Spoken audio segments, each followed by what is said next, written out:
Greetings, friends. Last night, Russian terrorists once again attacked Ukraine with Iranian Russian drones. Kharkiv region and the regional center came under attack. The Russians damaged several houses and cars.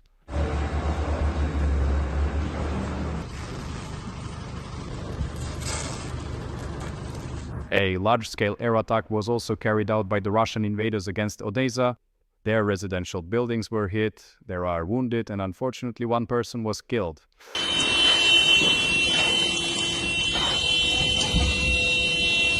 The Russian invaders also achieved yet another extremely great victory. They managed to destroy a t-shirt production facility. They attacked a civilian facility and even bragged about it themselves. No strikes are being carried out against civilian infrastructure. You probably have a question, will the Russians still be able to carry out massive drone attacks against Ukraine, given that Iran is under attack by Israel? And Iran, to put it mildly, is not in a position right now to supply drones to the so-called Russia. Unfortunately, the Russians will continue to attack us with Iranian Russian drones, since they have largely localized production in the so-called Russia. However, Iran is currently facing very serious problems, and of course this can't help but please us. The Israel Defense Forces have reported striking a very rare target on operational tactical missile system. Currently, Israel is facing several challenges that they have not yet been able to overcome. In order to demilitarize Iran and put an end to its nuclear program, intervention by the United States is necessary and a ground operation would be highly desirable. But there are many problems with this as well. Let's discuss this topic in more detail today. But first, let me remind you of the most important thing, your donation to the current Russories campaign. I want to express my gratitude to all the kind people who donate 2 hryvnias every day to the Sternenko community. So let's not forget to donate to Russories and glory to Ukraine. At the moment, we have a lot of new requests from various units of the security and defense forces. We can't let them down. The soldiers are really counting on our help, so please contribute to Russories. The payment details, as always, are in the description of this video. And to make sure you don't miss any new episodes, be sure to subscribe to my channel. As I already mentioned, for Israel to defeat Iran, the intervention of the United States of America is necessary. In short, Israel needs the United States to strike Iran's nuclear program with special deep penetration bunker buster bombs. In recent weeks, Israel has tried in various ways to draw Trump into a war against Iran. And even yesterday, remember, Trump was speaking like a real hawk. We are not seeking a ceasefire. We are seeking total, complete victory. Again, do you know what victory means? No nuclear weapons. But it seems Trump wanted to backtrack. At least that's how it looks right now, because his press secretary announced yesterday that for now he is postponing all decisions regarding possible intervention in the military conflict and is giving Iran 2 weeks. I have a message directly from the president, and I quote, "Given the fact that there is a significant likelihood of negotiations that may or may not take place with Iran in the near future, I will make my decision within the next 2 weeks." This is a direct quote from the president for all of you today. We've heard something like this from you more than once before. Trump has long been bitten by Arestovich, and he has given Vladimir Putin 2 weeks several times. 2 weeks or less. But don't think that Trump doesn't keep his word. Of course he does. It's just that this is not the same thing, it's something a bit different. How can we be sure that he'll stick to this deadline when it comes to making a decision about Iran? So in these terms, as you've seen regarding Russia and Ukraine, I'll add that these are 2 very different, complex global conflicts, as you know. The American president is counting on Iran returning to negotiations on the nuclear deal within these 2 weeks, or maybe not exactly 2 weeks, but that's probably not very likely. According to reports from Western media, Trump's special envoy Steve Witkoff has already tried several times to communicate with Iran, and it seems that Iran is ready to return to negotiations. But only if Israel stops its attacks, which it is unlikely to do. I have a suspicion that Trump announced this 2-week period not to give Iran a chance, but to buy time, because he probably doesn't know himself what to do. In the United States, there isn't much support for the idea of attacking Iran. And after all, Trump currently has matters that are much more important and serious for the national security of the United States. He is inspecting the installation of flagpoles. I've always said, why doesn't he have a flagpole on the lawn? They put a flagpole on the lawn. They have a small one on top, a very small one. But it cannot be completely ruled out that the United States of America will join the attacks on Iran. Right now, the Americans are massively redeploying their aircraft to the Middle East and evacuating their personnel from the embassy in Iraq. Although, on the other hand, this could just be a bluff because Fox News is already reporting that the United States does not even rule out a nuclear strike on Iran. The American military has no doubts about the effectiveness of bunker-busting bombs for destroying the facility in Fordo, and also denies that any options, including tactical nuclear weapons, have been completely taken off the table. We'll see, either in 2 weeks or not in 2 weeks. But even now, it's clear that Iran has been left practically without allies.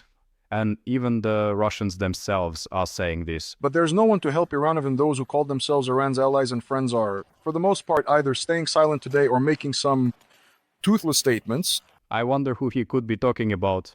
After all, among others, one of Iran's allies is the so-called Russian Federation. Or is it not? Does Iran have no allies now? Iran has no allies. Iran created proxy forces, but now those proxy forces are also about to be decapitated. Well, don't jump to conclusions just yet. Yes, on the one hand, the so-called Russia and Iran are allies, but on the other hand, the agreement they signed doesn't actually obligate them to anything. And in the end, Iran itself hasn't asked Putin for help. As for the treaty you mentioned, the one about strategic partnership, there are no articles related to the defense sector in it. That's the second point. And third, our Iranian friends haven't asked us about this, so there's practically nothing to discuss. So far, the only real help that so-called Russia has provided to Iran is expressing deep concern and condemnation. And, well, Zakharova is also concerned. An unprovoked act of aggression against the sovereign UN member state of Iran carried out by Israel in violation of the United Nations Charter and norms of international law. Toothless statements. It's very difficult for Russians to comment on the topic of Iran. On the one hand, they want to condemn Israel, but on the other hand, they want to express admiration and compare Israel to Ukraine. Overall, if we try to find an analogy in other countries right now who fights and acts the same way as Israel, and unfortunately we have to state that it's Ukraine, which has no red lines, operates on our territory and destroys anyone it wants. That may be true, but there is one very big difference. Unlike Israel, the United States does not help us in the same way. As we have already discussed more than once, there is one major downside to Israel's war against Iran, and that is the rise in oil prices. And back at the beginning of May, the price of Russian oil was around $55 per barrel, but now it's already $71. Let me remind you that the Russians had budgeted for oil prices at $69.7 per barrel.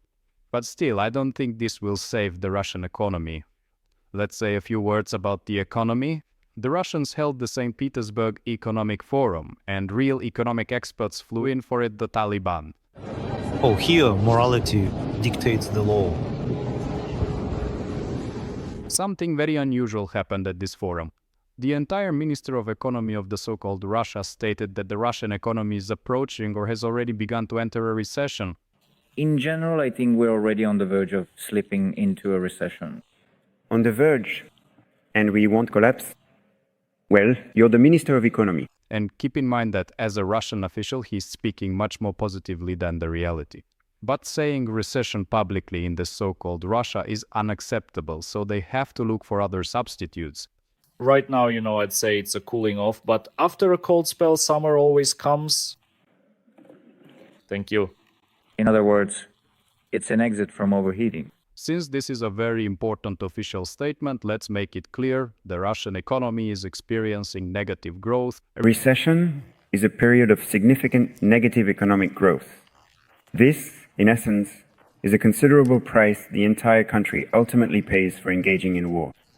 Any war is extremely expensive, and Russians are paying for it and will pay even more out of their own pockets, because by the end of the year they can expect an increase in utility rates and also higher taxes. A very substantial and significant portion of the money will be taken directly from the pockets of the hardworking working population, which includes many individuals and families. And how this might end is hard to say for sure right now, but it is likely that closer to the end of the year or at the beginning of the next, Russians will actually want to freeze the Russian-Ukrainian war in order to address their economic problems. But the most stubborn Russian propagandists are convinced. In so-called Russia, the situation is almost pre-revolutionary. Because right now, what is happening now, I see that it somewhat resembles the lead-up to the February revolution of the Russian Empire, which was fighting hard in the difficult First World War, remember? We will live to see those wonderful times, I am convinced. But we shouldn't rely on that alone. First and foremost, we need to rely on ourselves and support our military. Thanks to you, our soldiers received another 336 new FPVs in the past day. Glory to the heroes. Friends, the war in the Middle East is drawing the world's attention away from the Russian-Ukrainian war. Accordingly, this may also affect the supply of weapons to our army. That is why it is especially important now to actively support Ukraine's security and defense forces.